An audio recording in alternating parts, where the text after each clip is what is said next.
Welcome to the 2022 documentary series on the winners of the Anthony N. Sabga Awards Caribbean Excellence. These annual awards were established in 2006 by the founder of Ansa Macal, the late Anthony N. Sabga, and seek to reward mid-career professionals for the work they've already done, as well as support them in achieving the things they still want to do.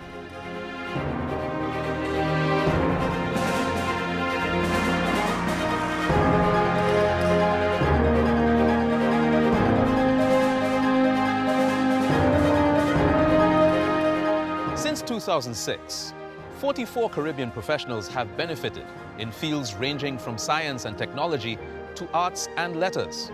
This year, 5 Caribbean laureates received cash awards and commemorative gold medals. The Eminent Persons panel has chosen to recognize a novelist from Jamaica, an oculoplastic surgeon from Barbados, a digital entrepreneur from Suriname, an environmental consultant from Guyana, and a virologist from Trinidad and Tobago. In this, our first episode, we focus on 2 women who've used their careers to improve the lives of others. These are our laureates for public service and civic contributions. We begin in Barbados with ophthalmologist and oculoplastic surgeon Dr. Jebodhsingh, whose mission is improved eye health for all citizens. First, start young with your children. Have your family's eyes examined on a regular basis. It's a weekday afternoon in July, and Dr. Jebodhsingh is presenting to the seniors at St. Leonard's Church just outside of Bridgetown, Barbados. As an ophthalmologist and eye surgeon, she wants them to know there's lots they can do to safeguard their vision. The main thing I want to do is I want people to understand that just like any other disease or any organ in your body that's affected by disease, the eye is affected by disease. So if you don't take care of your body and your health, just like you can affect your heart, your brain, you can affect your eyes. Kim's parents were both academics. Her mother says she was such a diligent student, she sometimes had to persuade her to put down the books. Kim excelled in the sciences, but also loved art, long before she pursued medicine. So I did art at CXC. Actually, I was awarded the top prize in art at CXC. What's quite interesting is that things kind of came full circle because ophthalmology and oculoplastics actually involves, I would say, needing artistic skills because I reconstruct a lot of things. So when I'm finished removing a big growth, I have to figure out a creative way to put it back together and make everything look kind of back to normal if I can. Today, Kim spends much of her surgical time removing skin cancers and growths that impair vision, repairing droopy eyelids, and fixing blocked tear ducts. I really enjoy the reconstruction. I mean, I really do. That's like I put my music on and I'm ready to sit there and think about what I'm going to do and make sure that I get the best results that I can in the surgery. So, L, E, F, G, D, E, A, T. Do you think all the stitches came out or? I think they all go. Yeah. I don't think that. And you have a scar or you don't see any scars? I don't see them. Oh, perfect. During the pandemic, she moved her clinic to her home in Uplands because she found commuting difficult under the travel restrictions of public health lockdowns.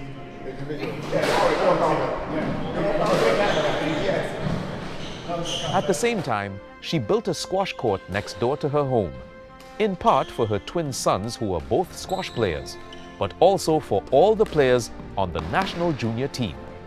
I'm still very involved in squash. My dad was actually very involved in sports in Barbados, so football, volleyball, cricket at the University of the West Indies here in Barbados. I guess subconsciously that was passed on to me. Just like how I'm very involved in public health, I believe that sports is very important in terms of health. My soft spot is kids and sports. It's fair to say that Kim's friends and colleagues admire her energy. A busy private practice, sports, public lectures. Oh, she recently opened a cafe next to the squash court because her sons like to bake. every time I see the phone go and it says Kim, I go, oh God, what is she going to get me to do now? I mean, she's always churning out ideas like that, and as you can see, she has lots of things that she gets involved in. Ian Hinkling has collaborated with Kim on public health initiatives, including an alliance for funding research into eye disease in the Caribbean. Us in the Caribbean, we're unique. We have different diets, different environments. We are often mixed race, many different genetics. So I really saw a need for research to be done in the Caribbean on eye diseases that affect us. Kim is very much dedicated to public service, and we realized quite quickly that we had similar ideals, objectives for improving eye health in the Caribbean. Kim's public service work has involved pro bono surgeries, free public lectures, and a major annual conference that brings the best ophthalmologists and eye surgeons to Barbados. And all of a sudden, in little old Barbados, I see there's a new conference, and it's called something like New Innovations in Ophthalmology, and I thought, well, that sounded interesting.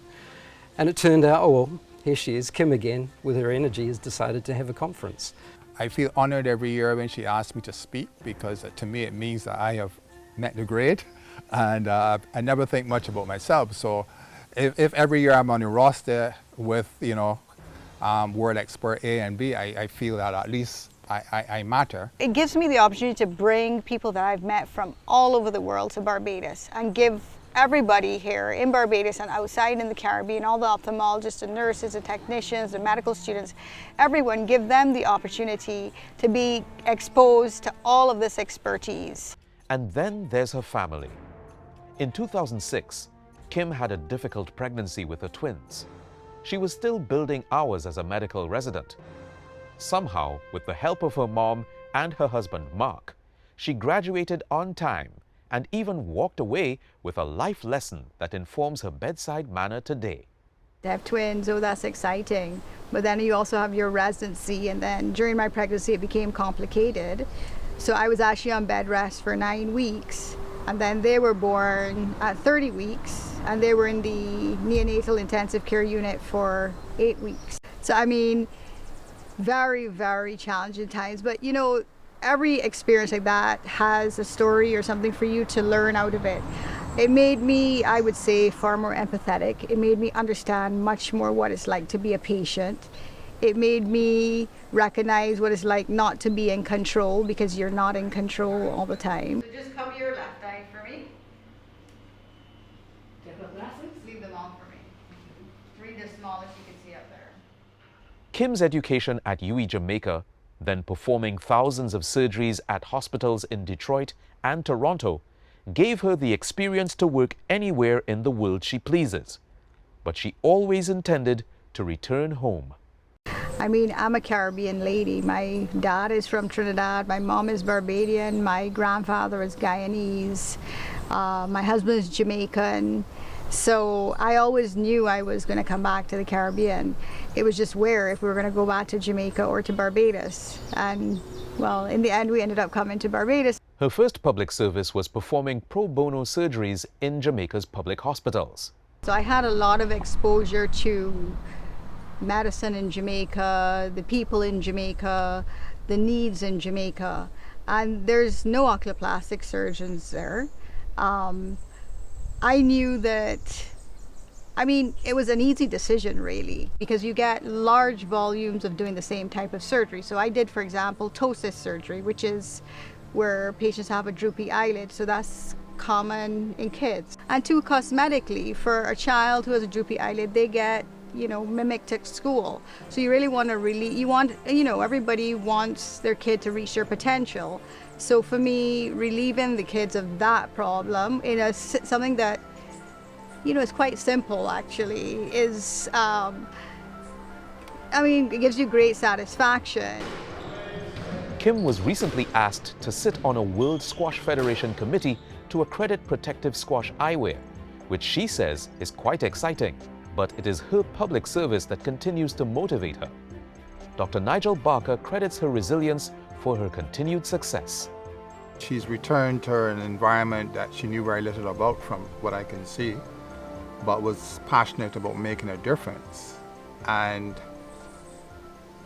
against odds, against resistance, she has continued to push. She reminds me a little bit about me many moons ago when I returned, and put against similar obstacles, I did not have the resilience that she has shown to continue to grow and be successful in her ventures. Dr. Kim Jebodhsingh received her award in Barbados in July, including the Anthony N. Sabga Gold Coin and a cash award to support her work and professional development. Like all awards candidates, Kim was referred by colleagues who thought her work deserving of recognition. Then, her application was thoroughly screened by a national nominating committee before being sent to the Eminent Persons Panel, headed by Compton Bourne. It's a great honor to be given the award, and I recognize that I'm being given the award for the work I've done already, but what I also recognize is that it comes with a lot of responsibility, because the award, I think, also means or looks at what I'm going to do in the future. Of course, she's already thinking of that future. I have one thing that I want to check off on my list. I really think that what we need in the Caribbean is a freestanding eye hospital with all of the subspecialties, where we do research, where we can have a huge charity arm to it. So you do regular patients, you do patients that can afford this care, and you can also include patients who can't afford the care. My fundamental belief is that healthcare is a right. You know, it's not a privilege. So I really think, that's my last dream, is to actually have that. And to be even more ambitious, I would love to do that in Barbados, but then have another branch in maybe Trinidad and one in Jamaica, so that everyone around the Caribbean has access to that kind of high-level eye care.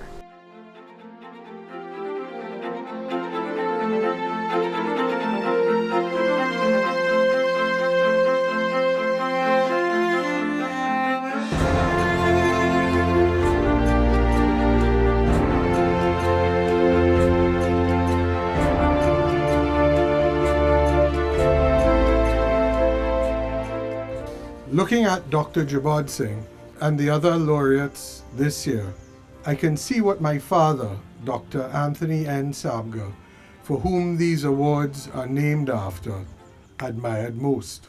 We are here today to recognize an exceptional Barbadian, Dr. Kim Jebodhsingh, for her contributions to ophthalmology and public service. She has worked tirelessly in educating the general population about eye disease, prevention, and treatment by co-founding a regional organization that raises funds for ocular research grants, organizing annual conferences to bring Caribbean and international studies together, and performing oculoplastic surgeries here in Barbados and across the region. You are indeed a loyal daughter of the soil, and you have undoubtedly written your name on history's page. This evening, it is for me a special honor and privilege to present to you the 2022 Anthony N. Sabga Award for Public and Civic Contributions to an outstanding woman of the soil in the field of ophthalmology.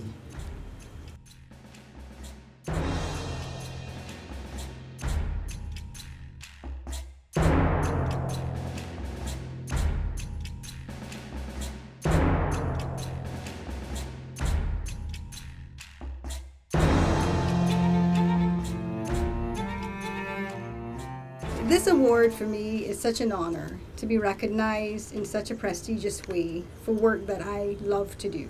My fundamental belief is that we have God-given gifts and talents, and that we are meant to use these to benefit the world. And really to be recognized for this is really quite something for me. I would say that I thrive on change. The pandemic gave me the momentum in some areas of my career whereby I designed and built the eye clinic during the lockdown, which is my own practice, whereby I now have the freedom to carry out my pro bono work on my terms for people in Barbados and the Caribbean the way I want to do it. Our next public service laureate is a digital entrepreneur from Suriname. Anuskha Sonai shares many of Kim's qualities: charisma, energy, and commitment to a cause. She's an advocate for digital inclusion, constantly urging women and young people to participate in the digital economy. Nou, dit is de advertentie die jullie gezien hebben, neem ik aan. Iemand heeft dit voor je gestuurd of je hebt het op social media gezien. And that's why you decided to come to this event. Successful women in tech. So why is it important to have more women in tech? I think the importance lies in the inclusion, but also in the diversity. We women look at things in a different way than men, right? In everything. Anuskha Sonai is preaching the digital gospel once again. Come into the digital economy, she urges a room full of women. We need your perspectives. There were few female role models when Anuskha was first drawn to the sector as a child, but she was lucky to grow up in a household where there were no gender stereotypes. My parents so never taught us about this is for girls and this is for sons or for boys. So everything was for the girls. And I would always get all the jobs to do, like changing the light bulbs, taking out the cables and making a new point where we can put out lights, decorating the home with Diwali and Christmas, putting out lights. Those things triggered me to know that, hey, there is this other thing that they would usually say that boys only do it, that I would like to do as well. Hi, who is it met jullie? Anundro, hoe gaat het? She was just realizing the potential of her household's first computer when her cousins arrived from the Netherlands. They brought something amazing: video games in her first language. And I was not used to having a game in Dutch because it's so US oriented, and we in Suriname we have the English games. And I was hearing a game in my own language, like Put Spelen. That's a children's game from back then on a CD, and I was like, so people are really creating something for Dutch-speaking persons. How is that possible? She started developing apps, soon realizing that businesses in Suriname weren't quite ready to embrace the digital economy. It was then that she met Vincentius Kensil and realized that they shared a vision. They both wanted to be in business and enhance the social good. Well, for Vincent, it's like when I first met him, we saw that we have the same mission. We both want to diversify the economy of Suriname.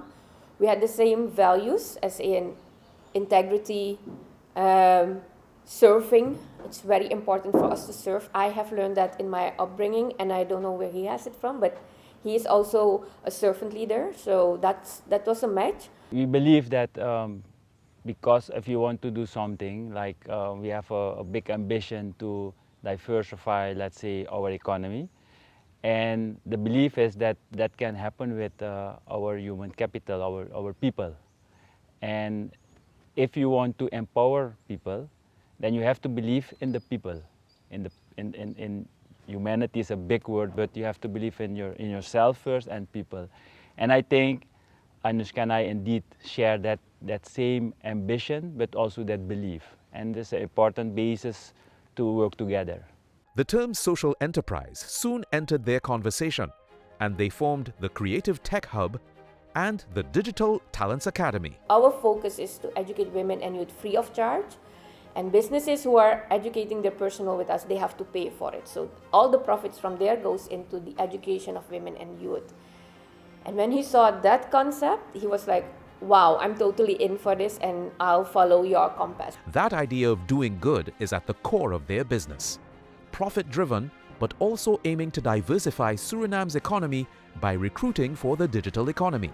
What is your type of position? Because you spoke of data, cloud, and software development. What is your position in the company that you work for? Where I stand, I know that if we want to diversify our economy, we need not just one creative tech hub, not one ICT hub, but we will need 50 to 100 ICT hubs, so 100 companies to diversify our economy. Suriname, Guyana, and Trinidad, if you combine these, you can make a whole back end of content creators who have the flavor and the colorful life of the Caribbean in there, but also a good technology hub where the world can outsource their services to us. Heb ik een kleinigheidje voor jullie gebracht. Dit is Shivali. Alsjeblieft. En Shredda. En dit is voor Shriya. On a Sunday in July, Anushka is enjoying an afternoon out in Paramaribo with her sister, brother-in-law, and nieces. She learned the concept of service to humanity while growing up in a Hindu household that was open to learning about all faiths. Her mother insisted that her 4 daughters read every day and once brought her a book of Bible stories. Her father told her about Islam while they watched Bollywood movies. In the upbringing, they learned us one thing, and that is that all religions teach you that you have to be a good human being. And you can only be a good human being if you follow the principles of humanity. The Indian culture, the philosophy is seen as dharma. So my dharma is to be a good citizen, to be a good human being, and as a corporate, so to be a good corporate citizen, as a good company, to do good, and not just to do something harmful and do a small project as CSR, but have doing good in your DNA, and making an impact should be your mantra. Anushka is the first Anthony N. Sabga Award laureate from the non-English speaking Caribbean. When she got the call informing her of a victory, it took a while to process her feelings. I didn't know what to do. Should I laugh or cry, or I don't know. I was so overwhelmed with all these emotions. But I feel the most prominent feeling is gratefulness and the feeling of something like accomplishment, that finally more people are understanding how we can that diversification of our economy with technology is a possibility. It's something that we should look into. And I'm really thankful for Ansa Makal for the awards that they are looking into this direction. I think that the Anushka's power is her self-belief, but also she's walking the talk. So when she's setting out something, a project, or she wants to achieve something, she's also put all the energy in it.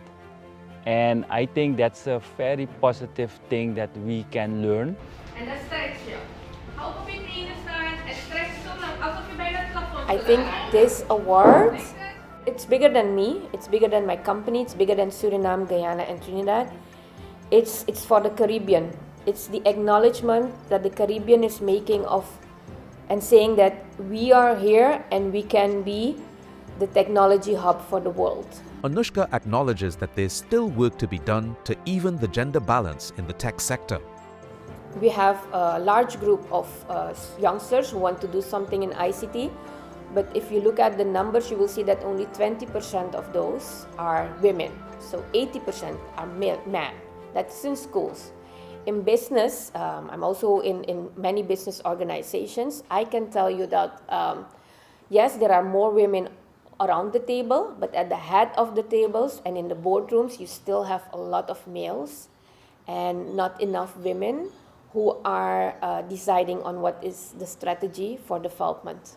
Oké, ik ben gekomen omdat ik heb gelezen over Women in Tech en ik wil meer weten over Women in Tech, wat het eigenlijk inhoudt. Want ik zelf ben een student op FTW en ik studeer werktuigbouwkunde en ik ben basically the future Women in Tech. Dus daarom wil ik meer informatie daarover. As she continues to advocate for digital inclusion, Anushka is looking forward to putting the Anthony N. Sabga Award funding to good use. The funding allows me to scale up and not limit to just 15 or 20 women or youth per group, but I can make more groups per year that I train. I can also roll out more of the online training, and I can make the groups bigger. So bigger groups, more higher frequency, and I think a higher reach out. Over time, Anuskha has become more aware of her place as a role model for girls and women who are looking to enter the digital economy as coders, animators, software engineers, you name it. And the Anthony N. Sabga Award for Caribbean Excellence has convinced her that she has to share her story even more. One of the things that always makes me shy is that young women will come and take selfies with me and say, hey, you're my role model and you inspire me. And I'm like, oh my God, I'm not doing anything like that. And I'm just, being myself and saying what I think that we should do and I'm doing the things that I think are valuable of creating the digital inclusion, the financial inclusion, and developing the digital economy in the Caribbean. Okay, maar dan software engineer en dan je eigen bedrijf. Hoeveel waren de software engineers? For me, professionally, I think that I have a big task. And I say it is a big task because it's not how I am naturally. I have to talk more about my journey and I have to share more about the accomplishments because I see that the small things that I put out, people pick up on it and it inspires them so much. I have to make it visible to more people what is possible and that it's not a far from my bad story, but it's something that each and every other person who decides to be successful in the technology industry, that they can achieve this. And I think that is a big responsibility that I have to fulfill now.